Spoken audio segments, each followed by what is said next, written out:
Oui, madame Okati manaka na biso na bino amali kambo moko ya balabala moito pona na tina ya kulabosa bokoto ya biso na bino pe kopese balabala ya siko kati ya bomo ya baike na tobeli banso boko na biso mikili ya poto atako na Afrika mobimbala yango epai kani banso ngazali bongo kobikela tango iso boluki bosola ngokana yango tika te pokwa pe mokolo ebanda bongo elamo mingi onte ya mabota na biso na bino banso aliki na bolamu pe na bozindo botangi na taka ya makoma na biso mali kamba pokwa yelo tete ngonga ya bosolo ezali ntango ye tobikeli so tobati ya solo ngonga ya bosolo ni kobeli tozwi ntango mike ya bolai na kobikela ka lokuta okati ya bomo ya biso na komemia maka okati ya lokuta pe komiamia na kati ba bozindo ya koiso lokuta ekobomaka bato ekokumbaka boinga okati ya bongo ya bato moto ya kwami na boyebi okati ya ye moto yo akwami na bosolo okati ya ye azali moto ya kosimba bomo yo kati ya maboko pe akolengelaka mokolo mwalobi pona kopese balabala ya sika na katikati ya eye banso ya bayi mokili bakozela po lisiko pe kopese sika bomoi na elamu na yango pe na bokasi bokolongo na bosto bato bakobikelaka bolamu na tango na bikekela bikipe biliko na biliko yango de mali kaba biso poko moko moyo pe byangama ya biso ba biso na kamoyi bokobikela ete siko biki sika na vandi boko solo ete tori bongo na mokobi misala ya mobu nkoto kamariboa na tuku ibaye na moko mokobi misala etika kimbangu na kombo ya fumukusu za panda ni sunganzira pona kopesa biso na bino balabala ya bozindo ya boiso azali moko ya baye bakobunda butu lokola moyi tango bati ya solo baindo esengeli balamuka ote ya pungi moye kuibango bakola musaka moto na bomo ite moto yo azali bongo na kotambolaka bakola musaka yete bakosole moto ye alaki pungi okati ya bolei na boiso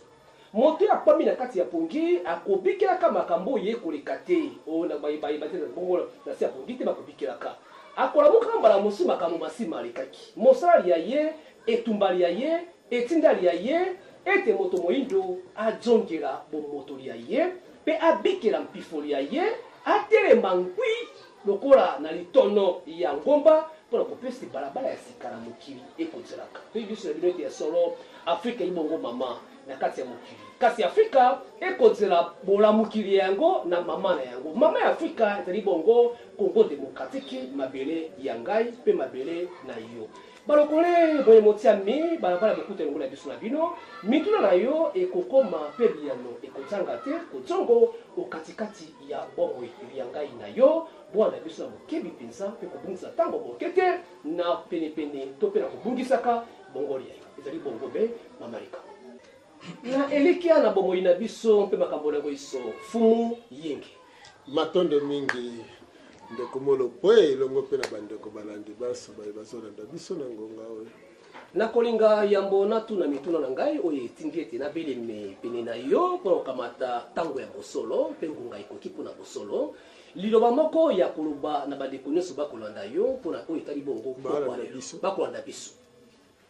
matondo mingi na baza kolanda biso na ngonga oyo tokoyebisa bango ete ngonga ya bosomi ya bayindo esi ekoki oyo moyindo esengeli azwa mokano ya kokokisa bosomi na ye oyo abundelaka etumba wuta mondele akotisaka ye na bowumbu mwana ya Kongo yiki oyo aza komona ayeba ete tokomi na ngonga oyo mokili esengeli elongwa na maboko ya bokambemi ya loposo pembe mpona kokende na bokambemi ya langi ya mosaka wana ebendi mbotama ya biso bayindo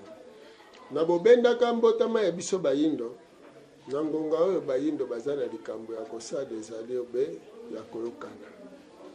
koyokana nsima ya boyokani bapolitisien ya ebandeli ntango tokobaki makambo ya bosomi bazonga kosenga peuple bolimbisi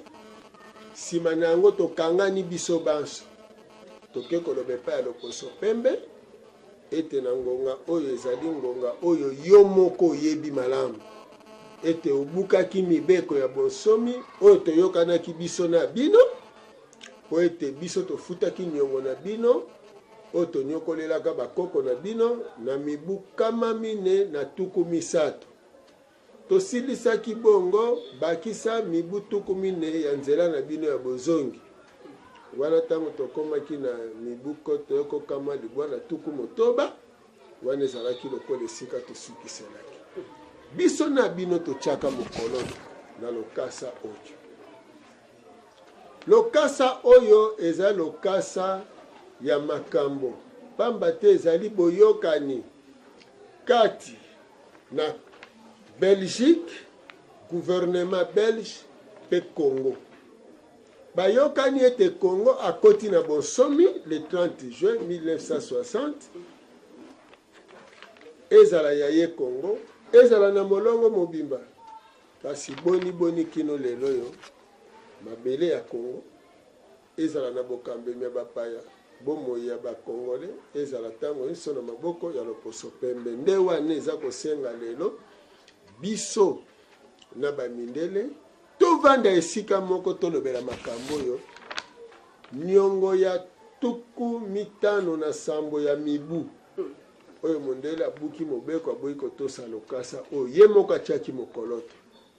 ekobimisela biso misolo ya ebele misolo wana eza kokumba biso na likokisi ya masakoli ya mfumuki mbangu oyo atako ebele ya bato baza kolinga biso tobuka lokuta kasi biso tolobi tokobuka lokuta te tokoloba kaka solo be solo pamba te na kati na masakoli soki tokotanga masakoli malamu ya mfumuki mbangu ekopesa biso esika ya malonga ya koyeba lelo tokomi wana pamba te na masakoli ya mfumuki mbangu alobi boye na eleko ya mokonzi oyo ya mine wana na masakoli ya mobuko toyokokama libwa na 14 na katanga kuna epai ya tata Kiansombo mfumuki mbangu ntango asakoli babokonzi nyonso mine wana alobi na mokonzi oyo ya mine nebandeli akozala na mikakatano makasi mpona kokonza mpe kosangisa mboka akozala moto ya kimia kasi na suka na yango akozwa misolo ya ebele mpona kotonga na yango mboka na ntango na ye mowumbu akozala te moto na moto akoyeba bisika oyo awuti ezosala ngai na somo ntango naza komona bayindo bazokoka kososola ntango bakomi te surtout mingi bana ya Congo lokasa oyo bato babelela livre d'or ekenda wapi livre d'or nani aza na yango ezelaki mibu koto ibale na 17 ntango baza kokokisa centenaire ya 2017 oyo Marie asololaki na bana mindele na Portugal kuna na Fatima Jacinthe Lucie na François mpona makambo oyo lelo tozwi lokasa oyo ezali lokola balobaka na lopoto document juridique soki lelo bana Congo ezali pena baza na milangwa te bazali penza akolamuka lokola tolobi balamuka soki baza na pongi te wuta mokolo tobandi kolakisa document oyo ezala bayi politique majorité lokola opposition ezala bayi mangomba ya losambo ezala bayi misala ezala bayi eteyelo bato banso mbele basi aye balobi mfumukusu tata mokeli balongo na bakoko bapesi lokasa oyo na ntina monene limbolela biso tosala pamba te mindele baza kobulanganisa biso mpo tolekisa ngonga oyo ebele baza koya bokoyoka badeklaration na bango ntango bazoloba na bino ke balingi te président Kabila azala na bokonzi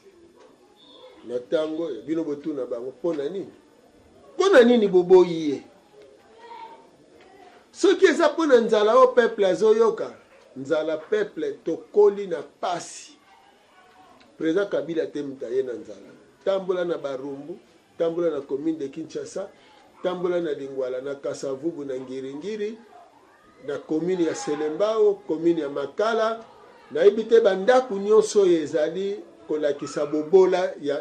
ya bayindo na basite na bacommune nyonso tozali na yango soko longoli Gombe na Bamofleri na ibite soki etongami na période ya président Kabila ou bien basite yango bacommune yango esalemi na période ya président Kabila kasi soki esalemaki yambo na ye bacommune wana bato bazinda na mai makelele avant ye bato bakwei na bamabulu oyo eza na bamakala kuna nyonso yambo ya président Kabila te bakenzala ebandi avant président Kabila likambo mosusu na kotuna fumu osemboli maloba yambo awa ete esengeli tovanda na bamindele mpona basenga bolimbisi makambo iso botosi mokolo koto mimutiamaki etiama likolo ya meso mpona te bamibo tuku mitano na sambo etosami ata makolo moko te olobi likambo ya ibale kosikola esengeli bai politiki oyo basalaka nikeke wana ya bosengi basenga population to peuple bolimbisi na mabe bo basalaki ngambo ya bango kasi bai politique ezala ya batebeli pifo ezala ya bai pifo ezala bai losambo bai kelasi bakozwa ntango te ya kobelema epene na yo mpona koluka koyeba bozindo ya makambo oyo ndenge yokende oliki na bolamu ete ngonga yango na ino ekoki te to mpe ezali bongo boyinga kaka ekokobala kati ya bongo ya bato to mpe bakolia na ino bayida posa te ya kosikola mboka mpe afrika yango ngonga esi ekokaki boyinga nde eza koniokola pamba te ezalaka pasi lokola tolobaka bacontemporain bato ya ntango na ngai baninga na ngai oyebi moninga mosusu ozotanga ne na kelasi mba mosu akokoma président de la république eza na bato mosusu soki moto wana akomi président azoloba soit akomi moto ya mbongo oyokana me tozala ne klasi moko te litika nga na kobenga eboye te obosani ke bovandaki na ye kasi molimo na ye ezalaki likolo mpo lelo yo okomi te oyo azali kasi tata mokeli alingaki ozala moninga na ye mpo ntango ya kokóma na esika wana yo mpo profite na yango omoni lelo biso bayindo balakisi biso lolenge ya kondima ndeko no te nde eloko ezoniokola bato na ngonga oyoyo pamba te nakoloba mpo na bato mibale nakoloba nano mpo na président de la république mpe nakoloba kaka mpo na kasa oyo mpo na président de la république na age ya 29 ans na mboka oyo Congo bato bazalaki kokanisa mbala mosusu soki nani président Mobutu alongwe ekoki kozala ata bakondo Tshisekedi bato bakoki kokota na bakombo nyonso oyo ezalaki bakengo banani bato nyonso na bato bakokaki kokota kotala kasi Mzee Kabila aye kokota ntango Mzee Kabila babeti masasi babomi bato bayebi te nani akoyingela mwana moke ya 29 ans mboka na kati ya tiraillement na pression ya communauté internationale azwi ngwende bilenge basosoli te ke ekomi ntango na bango parce que bayebanso bakotaki atako bazalaki bapusaki bambula ye azalaki nano na mbula tuku mibale na libwa nesika bato basosola bakoti na lokuta mbala moko pamba te mondele ayebaki tokomi esika nini mpo mondele nde azalaki na baprofesi nyonso ya mfumuki mbangu aza na yango ye moto ayebi esika tokomi ndenge barome bayebaka esika oyo baisraélite bakomaka bokanisa nanu mpo na peuple d'Israël bongo na ya na Congo mpo elamusa makanisi ya bakongole makasi peuple d'Israël intoxiqué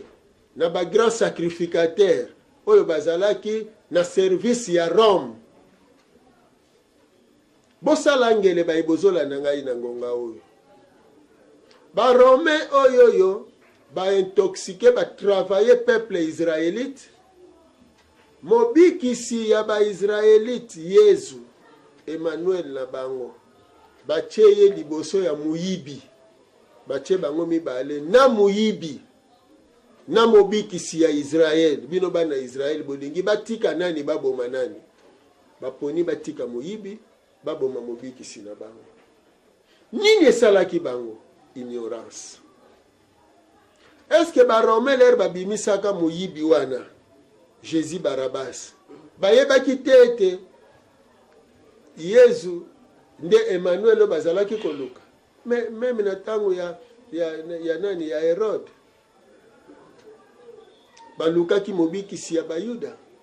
mwana wana botami wapi? Na tango bazosambisa ye basambisaki eti le roi des Juifs bayebaki ke mobikisi ya Bayuda ye oyo. Mais tango batravailler population bamoni ke population azalaki na ignorance makasi nde tala esika baye kotia ye na moyibi. Alors sikoyo basali mayele nini balobi lokola bino boponi totika moyibi toboma siko mobikisi na bino masumu oyo azokufela ekende wapi? Bana Israel bandimi ekwela bango. Minde barome basali mayele nini? Ponce Pilate asukoli maboko. Lelo bokonzi ya christianisme elongwe na Israel eke na Rome yango badondwe nango po bango bapledaki innocence na bango na mokolo wana. Nde mayele mabe o mundele azosala lelo awa ozomona lelo na periode ya president Kabila oyo lelo batebele bazolinga te. Oyo biso lelo tozoloba kezali periode na 4e président bozala mayele pamba te durant les 4 présidents baleki to misato baleki na 4e président kaka tomoni mindele baye kosenga pardon 2 fois. Est-ce que mutu asengaka bolimbisi azalaka na position de force to na position de faiblesse? Délégation euti Grande-Bretagne, délégation euti Portugal, délégation euti Belgique, délégation euti France, délégation euti Allemagne, délégation euti Brésil. Baye balobi toye kosenga bino pardon parce que tonyokola kibino toboma kibino, c'était au nom de la soi-disant chrétienté. Ingeta. C'était au nom de la soi-disant chrétienté. Est-ce que les gens ont ma religion? C'était au nom de la soi-disant civilisation. Il y a un enseignement politique et administration. Si vous avez mindele baye po basenga basali semblant wana parce que baboyi ki koye pa na biso ba kei na et pas ba protestant et pas ya pasteur ngala si makambone leka na église à centenaire mundela yebike batu wana bayebi na bango te tika tokende tokosa tosala semblant po to lekisa période entre temps ngambo kuna baza ko dribbler peuple kete yete 4e président yete azamwana muzete yete siko batu baza embrouillé na bamakambo na ote azonyokola bino ete prophétie salibwe nzoka prophétie eza clair. Alors sikoyo batu na baye ko senga pardon pasteur ngala sitoyebisi tata makambo na eza binoti pardon ekoki kozala officieuse te parce que bato banyokoli toute une race et bazoya lelo balobi ke tokata bino maboko toboma bino tonyokola bino vos ancêtres. Comment pasteur ngala sa ko di ma charge ya toute une race? Entre-temps mboka ngweza na ba dirigeants politiques, il faut ba dirigeants européens parce que bato bazokati sa biso maboko ezalaki autorité européenne. Ba autorité européenne nde bato bayaki kokati sa biso ba maboko awa. Nde bato baza ko exploiter biso na kati ya ba homme d'affaires na bango. Donc makambo nyoso basalaki biso ya mabe ezalaki au vu et aussi de tout le monde comment pardon ko le kankatimini. Ozomona il faut ezala ba pardon officiel. Kaka na période ya président Kabila wana 2007 autoutolobela 2013 nankamba kaka bango ba mindele batindi susu mundele moko wana penanda awutaki na kati ya Allemagne na ville ya Berlin esika pena bakabolela ki Afrique ayili susu na même problème ya kosenga pardon ya leki suna nkamba olipe bango bande ko nkamba bazo ay non il faut ça likambo l'état il faut likambo peuple congolais oyo azali na ebandeli ya makambo nyonso ayeba pe badirigeant africain bayeba parce que ezali babomaki biso baafricain baye kokosa biso na basivilisation baye kokosa biso parce que soki alobi ke c'était au nom de la soi-disant civilisation lingi oloba nini oyo okokisa makambo mundele soki ozoboya yango balobi tolingi tosivilize bango alors bautilisaki violence babomaki bakati maboko batumbi basali nyonso po bato bandimela etangiseli ya mundele ntango balobi c'était au nom de la soi-disant chrétienté donc elingi koloba ke soki yo boyi kondima makambo na bango babomi yo batumbi yo basali yo mabe nyonso bazali kosala pasi banga baimposer religion na bango ce qui explique que religion wana eyaki na violence soi-disant civilisation ngo eyaki na violence mais makambo na mundele azondima ngo na période ya nani ya 4e président et kaka na période ya 4e président soki tokoti kaka na logique wana mbala moko tokoti na contentieux or na contentieux eza na misolo ya ebele oyo Afrique akozwa epai ya bamindele siko mindele bazolinga période wana eleka kaka boye toya kosutuka tosi tokomi na 5e to 6e bongo baloba kasi makambo wana elingaki esalema na 4e lokola si elekaki eleki lokuta na bango toza kaka alors tozobakisa soki prophétie elobi ke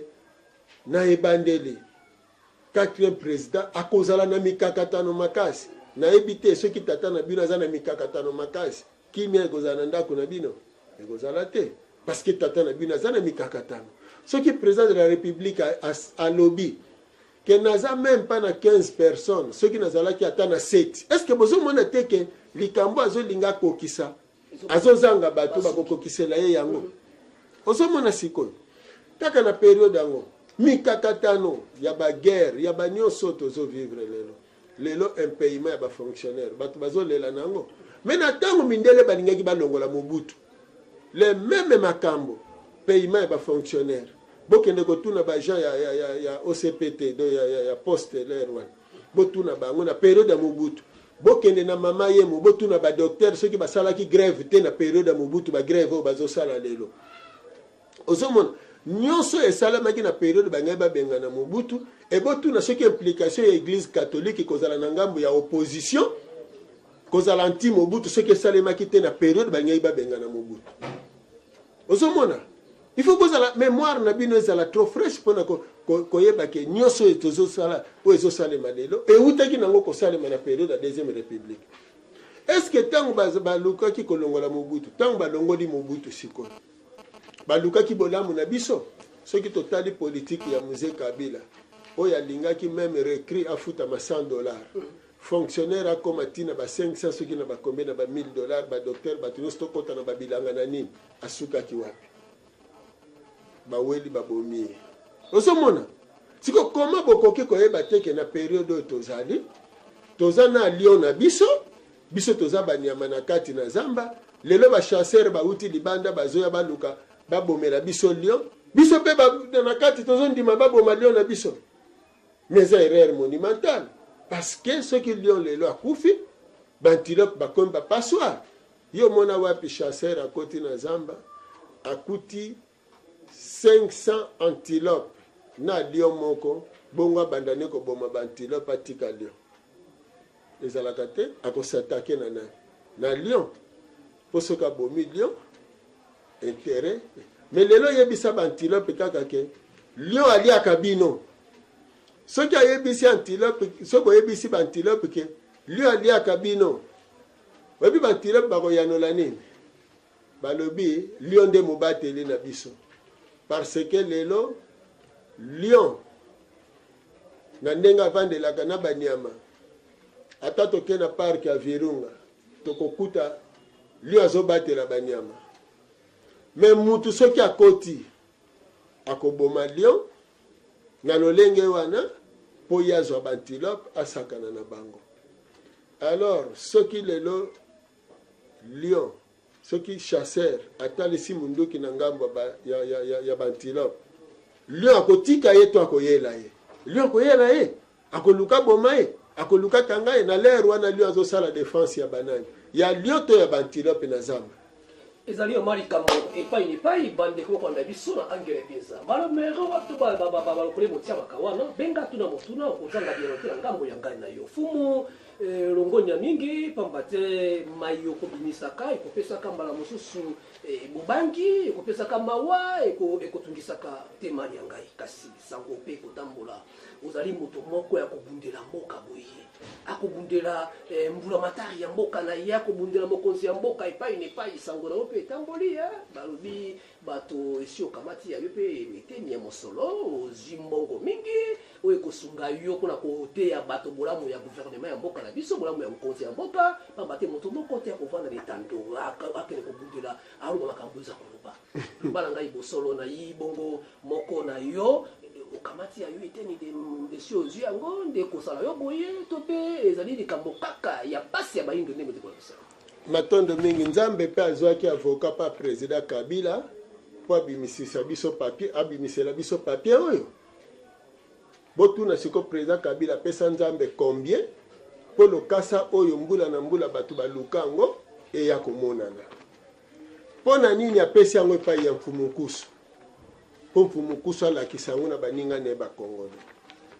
eza pasi na mawa mokolo oyo bapesaka nga mosala oyo balakisaki nga pasi ya bayindo omoni mutu azolobake osi ole mpo ye ndenge aza wana vi na ye ayelaka kolia na komela ayebi sansi ya vi te pasi ya président Kabila eza na kolia na komela te omoni lelo soki totuni sani o président Kabila alelaka nayebi te soki okomi président sani ekomi ya munene ya 5 mètres ya diamètre ou bien sani yango eza kaka munene moke kaka ndenge biso nyonso ezali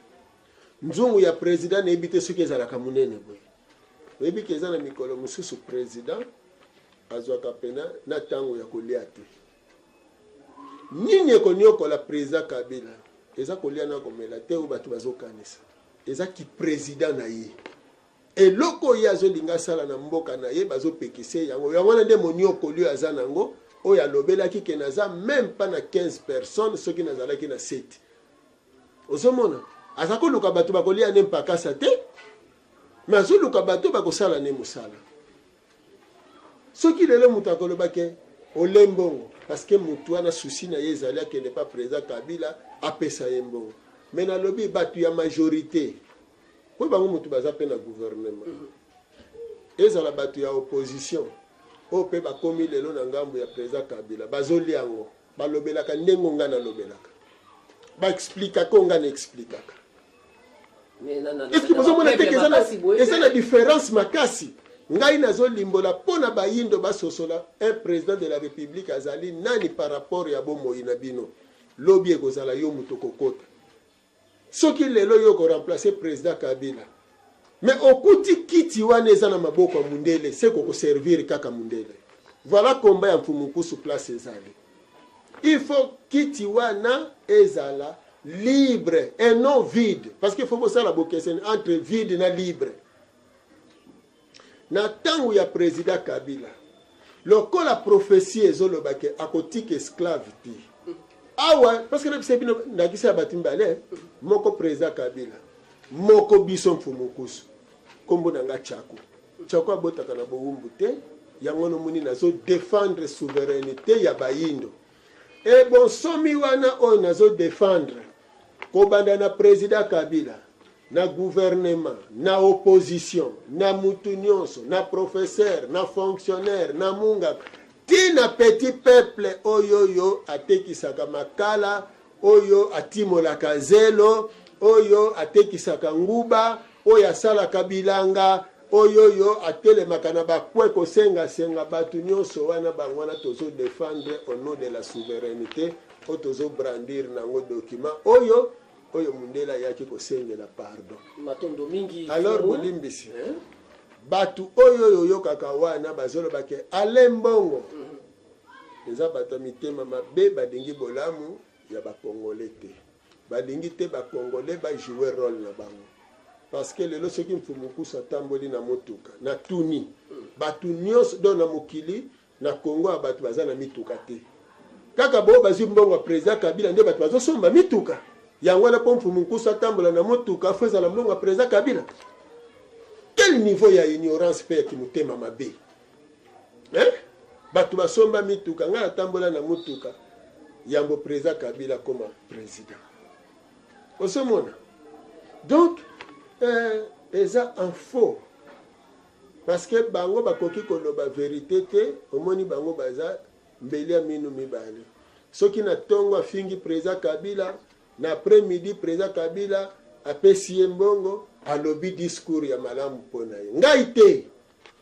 ngai nayaki mpona naloba solo oyo nazodefendre ezala liboso ya mindele yango wana omoni tokomeli pape moni bakongole fale bazala na mayele mpenza parce que ingeta oui parce que ntango biso tozebisa bayindo ke omoni mpasi oyo bozoyoka ezowute pa mindele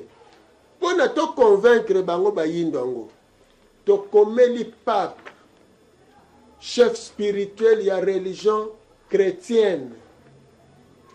mère église mère ya religion chrétienne tokomeli pape mikanda mibale toyebisi pape boye makambo tozoloba na bino ezali mpona bolamu ya mindele pekisa mindele bakonzi ya mindele mosala oyo bazosala ya koniokola bayindo parce que boza nango conscient ke bayindo bazonyokama na maboko na bino ekokute cher soki mundele aye kosenga biso pardon te asali réparation te mpo mokili elongwa na code ya domination oyo mundele azodomine nango lelo ekota na code ya complémentarité oyo ezosenga malobi bokobetama ntango bozomona bakalamité naturele ezosalema epai na bino wana ntango bozomona banene baatake oyo batanta nyonso ezoleka epai na bino ezali basigne oyo biso tozalaki grande puissance boyebi yango ke Egypte ezalaki biso tozalaki na baarme sophistiqué tozalaki likolo makasi lelo où en sommes-nous na ntango ekomaki période totika bakoko na bino lokola toyokaki te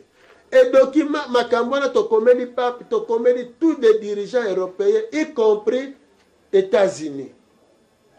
mais na ntango tozokoma vérité wana koma bandeko na biso bayindo bozokoka kocomprendre te ke nsima ya kote ya bino bangunza oyo na bokambemi ya mfumu kusu bake koloba même discours epai ya bamindele oyo banyokolaka biso koma bokoko benga yango eza kolia mbongo ya président Kabila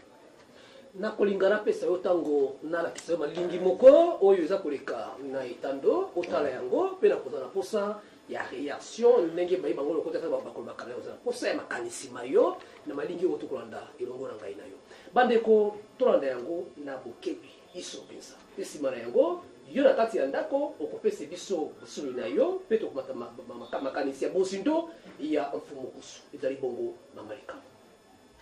J'étais aux États-Unis et je parlais sur ce sujet avec un petit groupe de personnes qui semblaient ignorer complètement que l'Afrique se trouvait dans la Bible. Et je leur demande comme ça, je leur dis, mais est-ce que vous savez où se trouvait le jardin d'Éden, par exemple? Alors, il y a les Américains qui lèvent le doigt et disent, oui, il y avait le Tigre, le fleuve, l'Euphrate aussi. Le jardin d'Éden se trouvait en Irak. Hein, aujourd'hui, beaucoup de gens pensent que le jardin d'Éden se trouve en Irak. Je me suis retenu d'ailleurs de leur demander quelle impression ça faisait de bombarder le jardin d'Éden. Mais je leur ai dit au lieu de ça, mais vous savez, on oublie toujours quelque chose. Regardez ensemble rapidement, parce que c'est quand même beau. Pour voir que, quand même, on oublie, mais le plan de Dieu pour l'Afrique est très tôt. Regardez dans Genèse chapitre 2 avec moi. Regardez la description du jardin d'Éden. Le jardin d'Éden, il y avait 4 fleuves qui sortaient. Qui étaient ces fleuves et où étaient-ils? Du pays d'Éden, chapitre 2, Genèse, chapitre 2, verset 10. Du pays d'Éden sortait un fleuve qui arrosait le jardin, et de là, il se divisait en 4 bras. Le premier, c'est le Pishon. Il contourne tout le pays de Havila, au sol gorgé d'or et excellente qualité. Le deuxième fleuve s'appelait Gihon. Il parcourt toute l'Éthiopie, ou dans certaines versions le pays de Couche. Et le troisième fleuve, c'est celui qui coule à l'orient de la Syrie, c'est le Tigre. Et le quatrième fleuve, c'est l'Euphrate. Regardez, la Mésopotamie, l'Irak, le pays de Havila, qui est probablement vers la Somalie, et tout le pays de l'Éthiopie. Le jardin d'Éden, ce n'était pas le jardin qui est derrière la cour de la maison. Hein. Le jardin d'Éden, c'est un jardin immense qui couvrait plusieurs pays, dont l'Éthiopie. Quels sont les noms qu'on donne à l'Afrique dans la Bible? Les noms qu'on donne à l'Afrique, ce sont Cush, qui veut dire Éthiopie, Mitzraïm, qui veut dire l'Égypte, et Put, qui veut dire la Libye actuelle, la Cyrénaïque. Au temps biblique, et jusqu'à une époque, jusqu'à peu près au 4-5e siècle après Jésus-Christ, ces trois régions qui couvraient toute l'Égypte, la Libye, le Soudan, l'Éthiopie, toute la corne de l'Afrique, regroupaient probablement 80% de toute la population du continent qui était très peu peuplée. Donc toute l'Afrique presque se retrouvait à Cush, Mitzraïm ou Puth. Et, à la surprise générale pour certains, c'était des pays noirs. À l'époque, c'était des pays noirs. Vous savez, souvent, quand on pense à l'Égypte, on ne pense pas à l'Égypte comme un pays noir, n'est-ce pas? Hein, on a eu même, quand on est dans les années 50, 60, les péplums sur l'Égypte. Comment elle est, Cléopâtre? C'est Elizabeth Taylor. Elle est toute blanche. Mais la réalité, c'est complètement différent. Toutes les recherches historiques ont montré qu'à l'époque de Moïse, ont montré qu'à l'époque biblique, l'Afrique était un pays noir. Et d'ailleurs, il suffit de regarder les hiéroglyphes aujourd'hui pour voir toutes ces femmes égyptiennes avec les cheveux tressés qui ressemblent à s'y méprendre aux Peuls du Sénégal. Des recherches ont montré que les Peuls du Sénégal, pour ceux qui les connaissent, sont parmi les descendants les plus directs des Égyptiens. Les travaux, entre autres, du professeur Cheranta Diop et d'autres ont montré que l'Égypte était un pays noir, que l'Éthiopie était un pays noir et que la Libye était un pays noir. On l'appelait la Cyrénaïque, avec la ville de Cyrène, ou la Tripolitaine. C'est un pays noir. Depuis le début, depuis la Genèse, l'Afrique est là, dans le plan de Dieu. Et quand je demandais à ces Américains quelle était la personne, quel était l'Africain le plus connu de la Bible, ils avaient beaucoup de mal à me répondre. Un Africain? Un Africain dans la Bible? L'Africain le plus connu. Et à votre avis, tenez, qui est l'Africain le plus connu de la Bible? Abraham, pas tout à fait. J'entends pas le nom que je cherche. Noé, non, je pense pas qu'il était tout à fait africain. Adam, et si Adam était dans le jardin d'Éden, il était forcément un peu africain. Un bon point pour toi, ma sœur. Moïse. Moïse, né, grandi en Afrique, passé 40 ans de sa vie en Afrique. À une époque, et j'aimerais bien, justement, aujourd'hui, quand on pense à l'Afrique, on pense à quoi? Honnêtement, quelles sont les images qui viennent à nous? Nous qui sommes ici, en Alsace. Je ne sais pas, vous qui regardez Internet, là. Mais on pense à des guerres,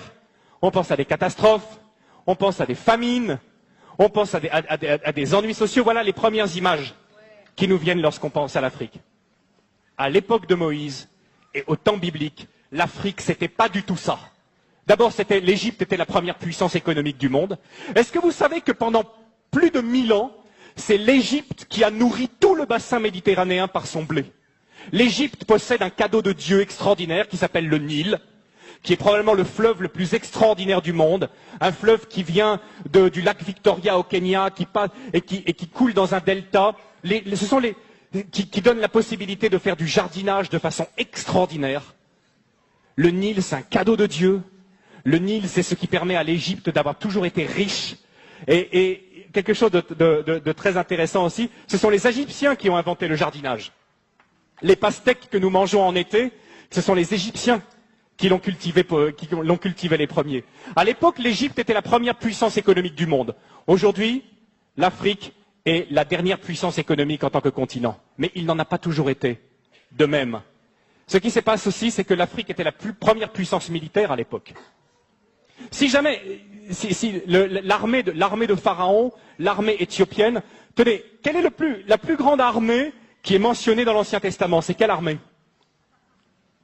Une armée de combien? C'est une armée d'1 million de personnes, qui est l'armée du roi d'Éthiopie. À l'époque, l'Afrique était une puissance militaire qui faisait trembler. À l'époque aussi, l'Afrique, nous dit la Bible, Moïse a été élevé dans toute la sagesse des Égyptiens. L'Afrique dominait le monde également par ses connaissances scientifiques. C'était de l'Afrique que venait toute la connaissance. Les Égyptiens ont été les premiers astronomes, ont été les premiers à jeter les bases de nos sciences modernes. Venait également de l'Afrique. C'était aussi une époque où l'Afrique accueillait les réfugiés. Aujourd'hui, on pense que l'Afrique, c'est le pays qui envoie plutôt des réfugiés. Mais à l'époque, l'Afrique accueillait les réfugiés.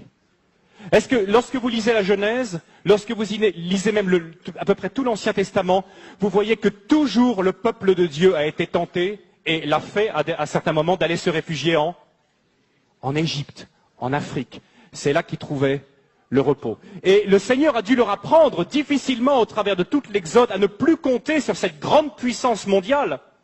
Et si Dieu a humilié l'Égypte, il n'a pas humilié un pays faible, mais il a humilié un pays qui était la première puissance mondiale. Comme aujourd'hui, si Dieu choisissait d'humilier une nation puissante, il choisirait probablement d'humilier ou les États-Unis ou l'Europe, qui nous glorifions de notre technologie, de notre puissance, de notre force militaire. Donc Dieu a dû apprendre à son peuple à ne pas compter, à ne pas dépendre de la puissance des hommes, mais à compter seulement sur sa puissance. Quelque chose de très important que souvent on ne connaît pas, c'est que lorsque la reine de Saba était une reine africaine. Amen. Je ne sais pas si vous le savez, c'était une reine noire, c'était une reine africaine. Et les Éthiopiens, aujourd'hui, basés aussi sur des recherches intéressantes, montrent que probablement la reine de Saba était la reine de tout le royaume d'Éthiopie à l'époque. Elle était allée chercher la sagesse auprès de Salomon. Et que dit aujourd'hui l'Église là-bas en Éthiopie? L'Église, dans sa tradition, dit que Salomon et la reine de Saba ont eu un enfant, que cet enfant est devenu Ménélik Ier, le premier empereur d'Éthiopie, qui a été la plus longue dynastie du monde jusqu'à la chute de l'empereur Haïlé Sélassié dans les années 70, qu'on appelait le Négus. Et sa filiation remontait à Salomon lui-même. Salomon lui-même, Ménélik, le Négus. Dieu a toujours pris soin. Vous savez, en plus, aujourd'hui, on s'aperçoit qu'il n'y a aucune explication rationnelle à la présence d'un si grand nombre de Juifs en Éthiopie, qu'on a appelé après les Falachas, qui sont revenus en Israël. Christian connaît bien cette histoire. Il n'y a pas d'autre explication que le fait que, depuis les temps de l'Antiquité, les Juifs étaient présents en Éthiopie. Naleki na bolamu maluba bakisi okatili yango pe Mungu wa pilipili ya goti na kwamina yango te yo moko na kati ya ndako kolanda ngai ekusala yo mingi kani nini ekobutua na kati ya bongo mabanso pe makanisi ya motema na yo benga biso yebisa biso oyo bikeli oyo siso na kati ya motito fumu olandi malingi yeye pe maluba ya mondele nde moto akosakola yango lokola moteli bose baninga pe bandeko baye kasi ye pa lembo alembongo ya nani ye pa lembo eza pasi na mawa na yoki somo e na bangeli bayindo pe nasengi bandeko nango bazolanda nasengi bango pardon ya koyebisa bango ke bokeba kanda ya Nzambe makasi parce que tinga indeko na bino ilongo na bangunza tozoyebisa bino discours Nzambe ya bakoko ake kozwa mundele po ete docteur badi alimbolela bino mais eza kaka réponse oyo ekati makambo nyonso ya koloba ete nasengi bino nalobi na bino pardon bandeko botika kosantete parce que risque esika mundele akobetamela na bayindo babetamela po sikoyo mundele moto azoloba na même discours et puis mundele yango alobi plus grave alobi ke soki Nzambe lelo akobeta États-Unis na Europe oyo biso tozolimbolela bino lelo ke bakalamité naturelle oyo nyonso ezosalemela bango ezali po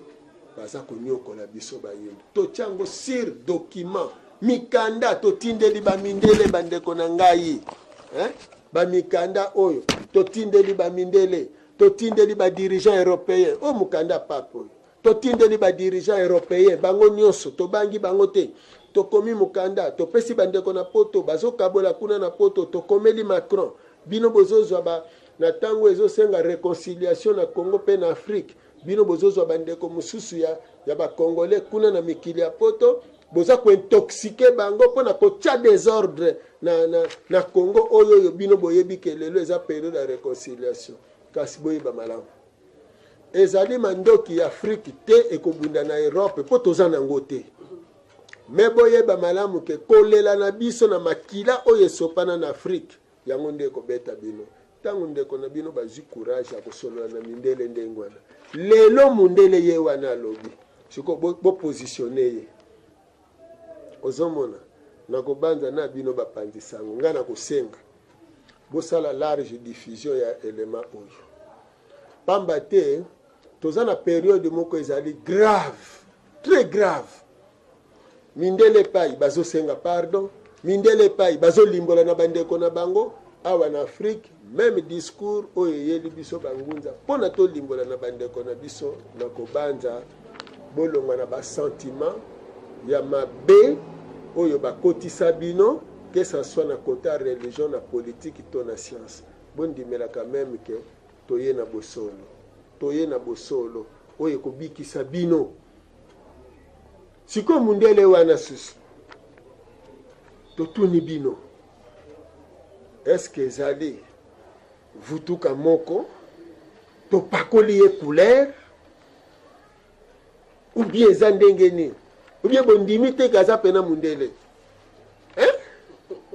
vraiment bandeko na ngai mpona nini nzambe asali kaka na période oyo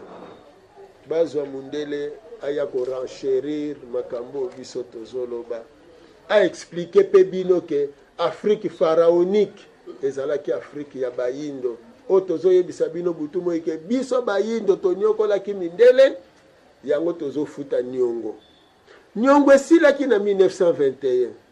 nyongo esili na 1960 boya topesa bino badetail nyonso po tokende koreklame mbongo na biso eza na maboko ya mundele dédommagement ya 57 ans oyo ya violé document oyo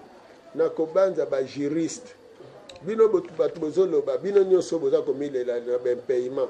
bino bato boza komilela ete biso pasi eleki me mbongo tokodemare nango ntango ya sika me efandi na poto eza mbongo ya ebele mbongo wana valeur na yango mpo lelo lia mosusu bozeba te nazongela congolais pe africain jeunesse tokoki kovanda 100 ans tosalaka te me tozovivre na mbongo wana pendant au moins 100 ans ingeta na dédommagement oyo Europe akodédommage biso bongo bokanisi bazokima ngo pamba bazotiango na niamu mais au lieu siko ezalaka moni soki moto alobi boye baintellectuel basalaka nini boye pembeni ya moto yango bolobi mekana kopesa biso badetail yango toza koorganize conférence oyo tozobengisa bino nyonso pardon na bino botia mitema makasi te parce que nsima ya komonaka nzambe azokende kobimisa na bamindele eza periode bolimbisi ya grâce mpo na bino esima na yango ekoya periode ya kanda soki likolo eyindi mizwela précaution ya kobomba mambula soki lionsi abeleli yo niama kima omoni parce que nzambe anokisaka mbula te soki ayindisi likolo te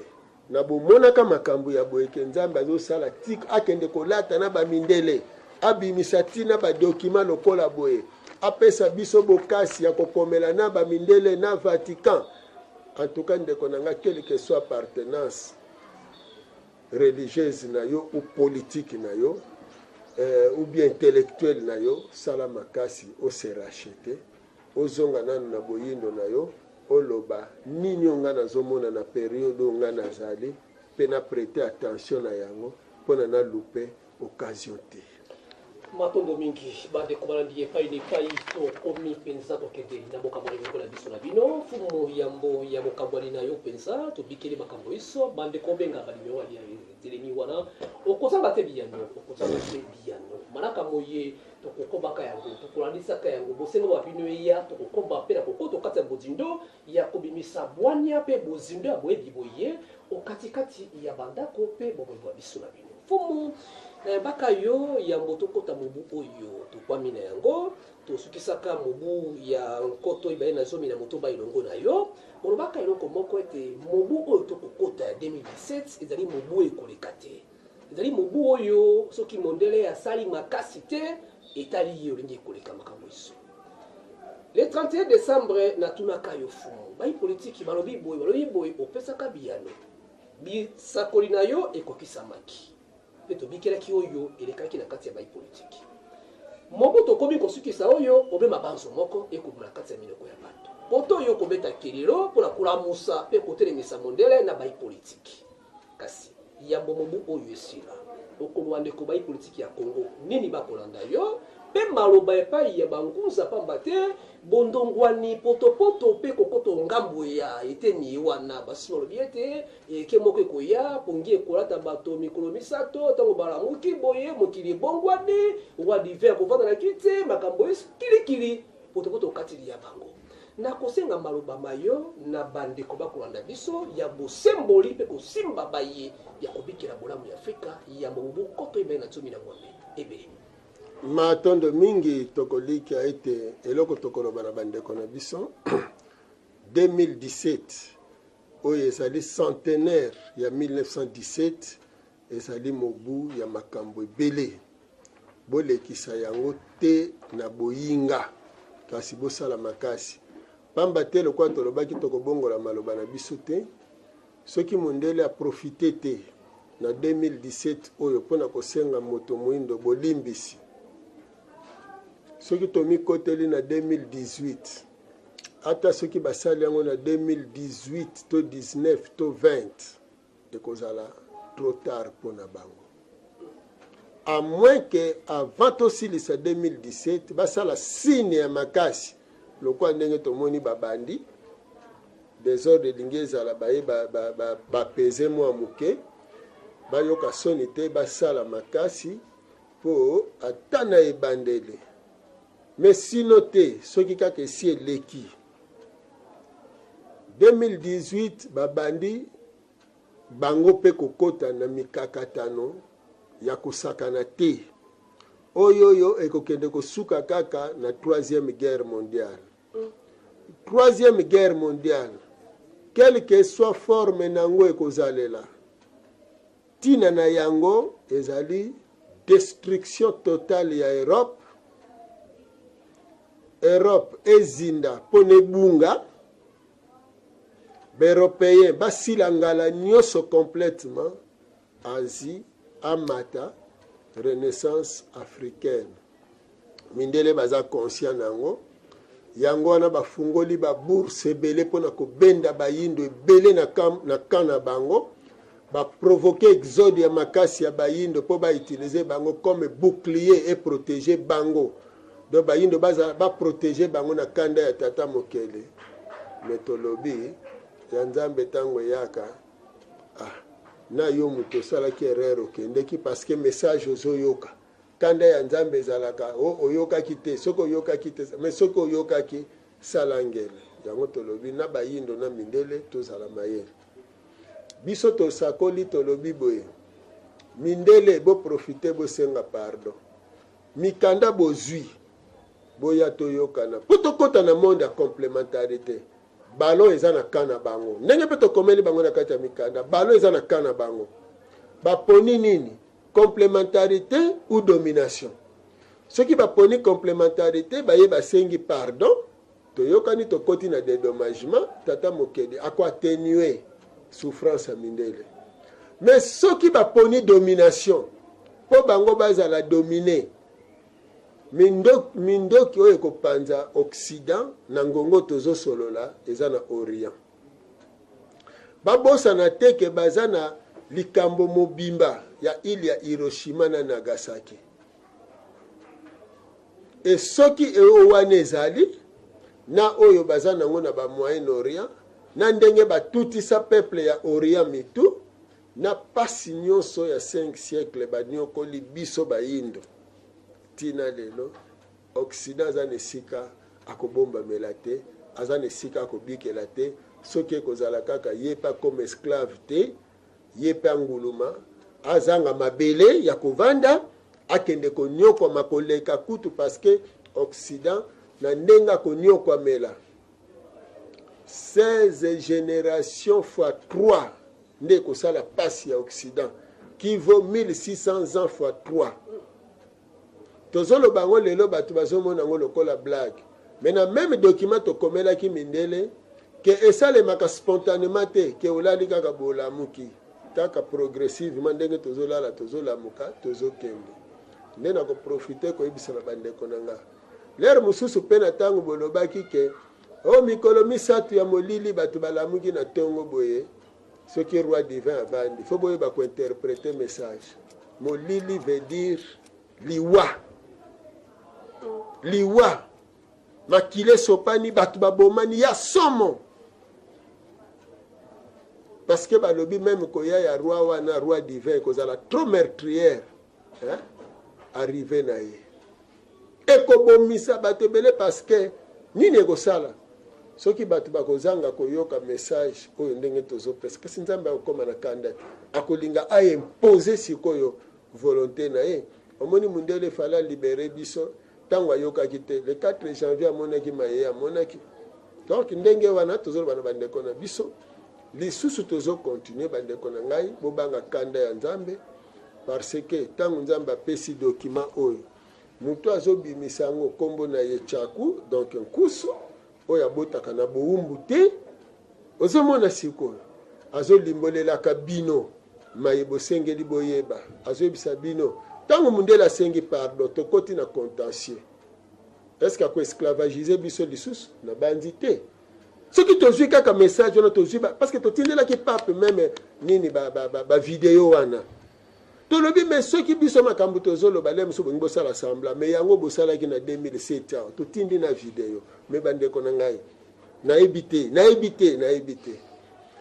est-ce que ezopesa bino ata somo te ya komona ke makambo tozoyebisa bino tozolobela yango mpe bamindele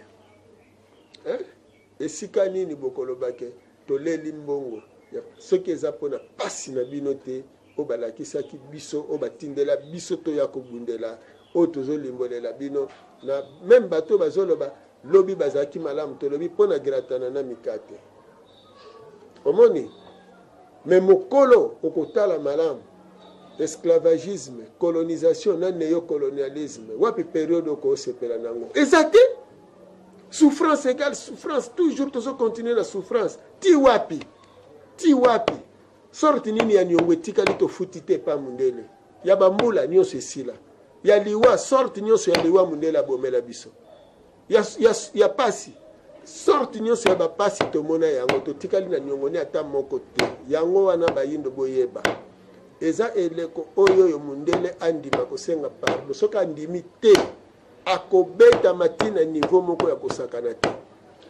epe eza periode ya koya koboma bayindo te matondo mingi fumokusu matondo na bandeko baso na libiso epai na epai likambo iso ekozala ntango na yango loba mabele akodefa mingi ya koloba ezali kasi ntango ya itando ya libongo itando tokokutana mpona mpona ya nsima okoba eteni moi etikali lokola ya mondele bakomati biso yango emotiami mpona bata bongo fumokusu ezali bongo 090 566 91 14 090 566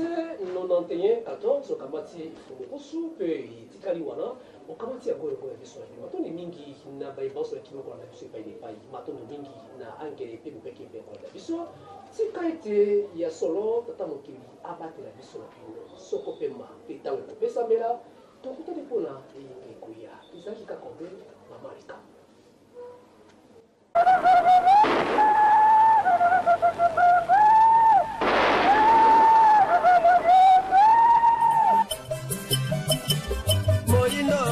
Patiengo, atakondima patinetengo, oyo patiengo,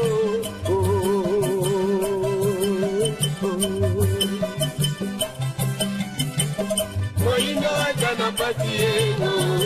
atakondima patinetengo.